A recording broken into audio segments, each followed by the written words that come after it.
বিজেপির প্রার্থী হিসেবে দাঁড়িয়েছিলেন বা দাঁড়িয়েছেন, তিনি কিন্তু বিগত 5 বছর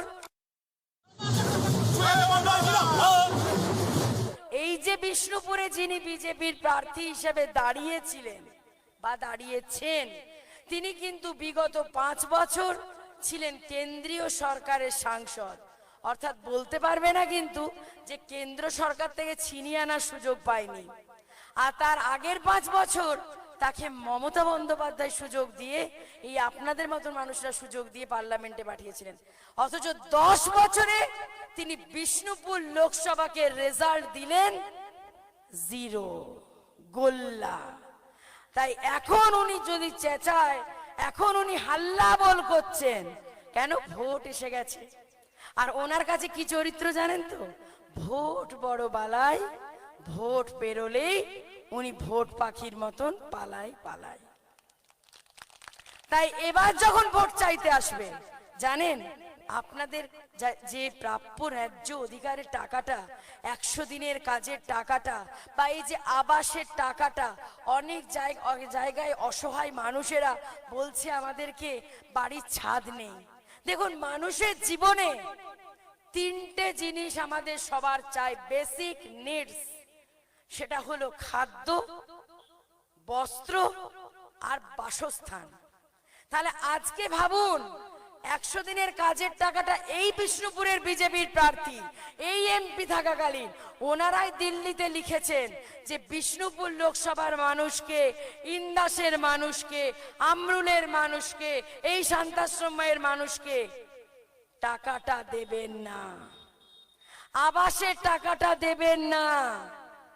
কিন্তু কে দিচ্ছে আপনাদের? যেটা বিজেপির দেওয়ার কথা, সেটা আমাদের বাংলার মা মমতা বন্দ্যোপাধ্যায়, তিনি কিন্তু 100 দিনের কাজের টাকাটা আপনাদেরকে পাইয়ে দিচ্ছেন এবং বাকি সবাই পেয়ে যাবেন। আর আবাসের টাকাটা, সেটাও বিজেপির দেওয়া উচিত ছিল, কিন্তু এই বিষ্ণুপুরের বিজেপির পদপ্রার্থীরা, এরাই এমএলএ এমপি থাকাকালীন এবং আপনাদের ইন্দাসেও যিনি জিতেছেন এমএলএ, তারা লেখালেখি করে বলেছেন ইন্দাসের মানুষের বাড়ির টাকা আটকে দাও। তার ফলে বাংলার মা মমতা বন্দ্যোপাধ্যায় আপনাদের আবাসের টাকাও পাইয়ে দেবে আগামী মে মাস থেকে। কারণ মমতাদি মনে করেন কথা দেওয়া মানে মাথা দেওয়া। উনি বচন দেন আর বচন রাখেন। আর বিজেপি কি করে? বিজেপি 15 লক্ষ টাকা দিচ্ছে আজকে 10 বছর ধরে। কেউ কেউ পেয়েছেন 15 লক্ষ টাকা? 15 পয়সা কেউ পেয়েছেন? কিন্তু আজকে আমাদের মেয়েদেরকে লক্ষ্মীর সম্মান দিয়ে মা লক্ষ্মীর ভান্ডার দিচ্ছেন মমতা বন্দ্যোপাধ্যায়। আজকে 500টা থেকে 1000 টাকা হয়ে যাবে আগামী এপ্রিল মাস থেকে জেনারেল কাস্ট সংখ্যালঘুদের জন্য। আর এসসি এসটি বাউরি মা বোনেদের জন্য 1000 টাকাটা 1200 টাকা হয়ে যাবে।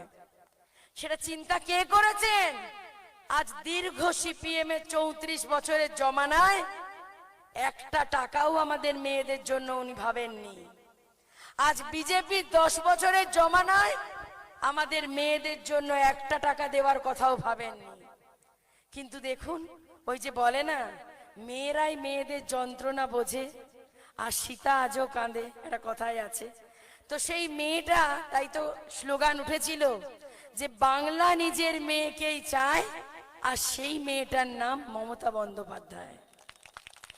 আর সেই মমতা বন্দ্যোপাধ্যায় চিন্তা করেছেন যে এই বাঁকুড়া বিষ্ণুপুরের মাটিতে একটা মহিলাকে প্রার্থী করে।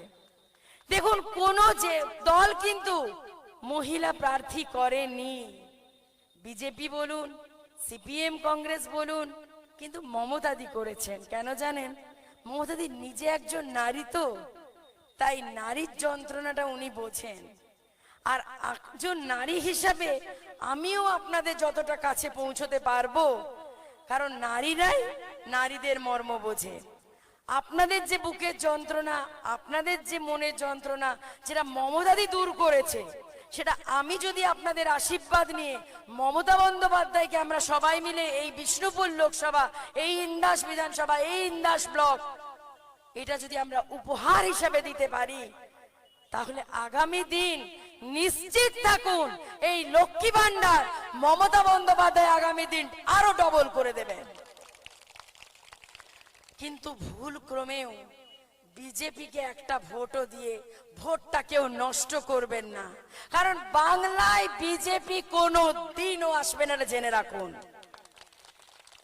আমি এটা ভবিষ্যৎবাণী করছি, তার মানে এটা নয় যে আমি বিজেপির ধরুন যে বিষ্ণুপুরের পদপ্রার্থী তার মতো জ্যোতিষবিদ্যা জানি।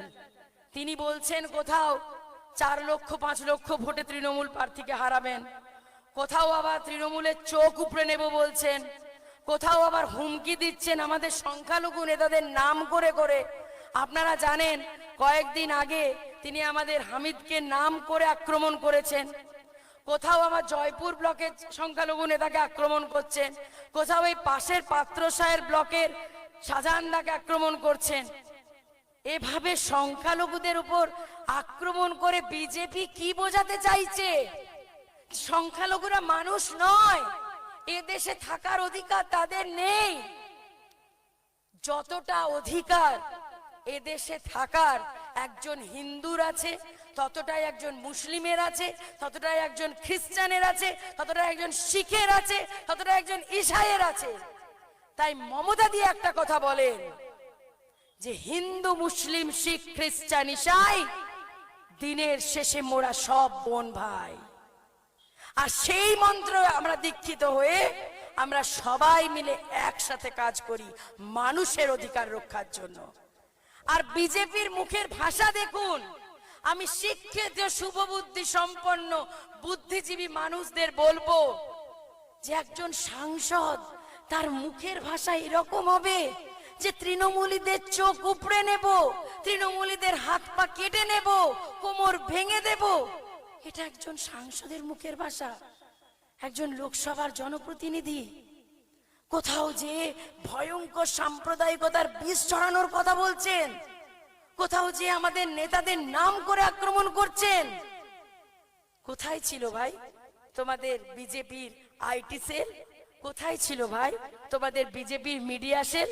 যখন বিএইচইউতে বেনারস হিন্দু ইউনিভার্সিটিতে যখন আমাদের নিরীহ কিছু বোনেদের ওপর তোমাদের বিজেপির আইটি সেলের ছেলেরা শ্লীলতাহানি করলো, কোথায় ছিল তখন তোমাদের প্রতিবাদ?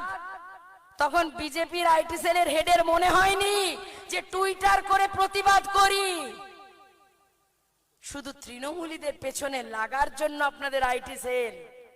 জেনে রাখুন, আমরা লড়তে জানি, আমরা মরতে জানি, আর আমরাই ভালোভাবে বাঁচতে জানি, কিন্তু আমরা ভয় পাই না।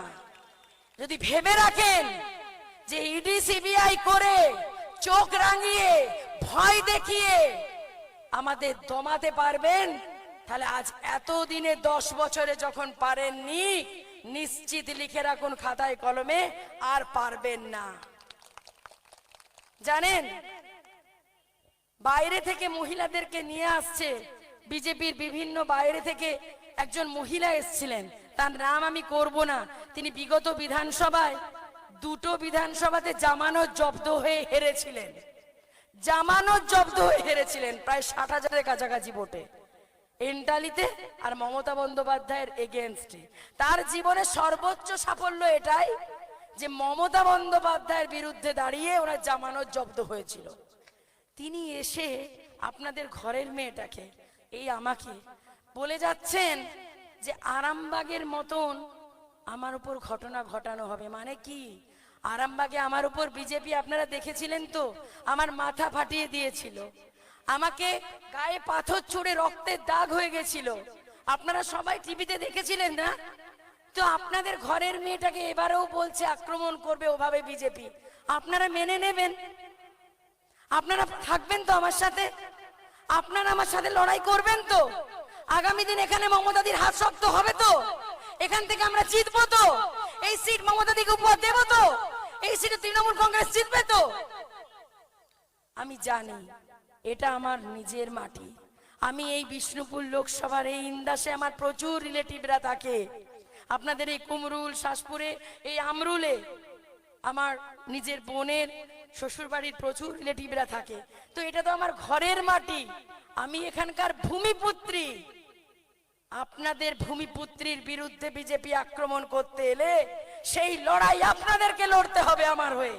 আর আগামী দিন কথা দিচ্ছি আপনাদেরকে, আপনাদের আশীর্বাদে আমি যদি এখান থেকে জিতে, যদি না বিশ্বাস করি মমতাদির উন্নয়ন এখানে জিতবে, আমি যদি লোকসভায় জনপ্রতিনিধি হিসাবে পৌঁছতে পারি, মাথা নত করে আগামী 5টা বছর আপনাদের সেবাদাসী হিসাবে দিল্লি থেকে অধিকার ছিনিয়ে আনবো আপনাদের জন্য। এটা আমার চ্যালেঞ্জ রইল আপনাদের কাছে। শুধু আপনারা আমার সাথ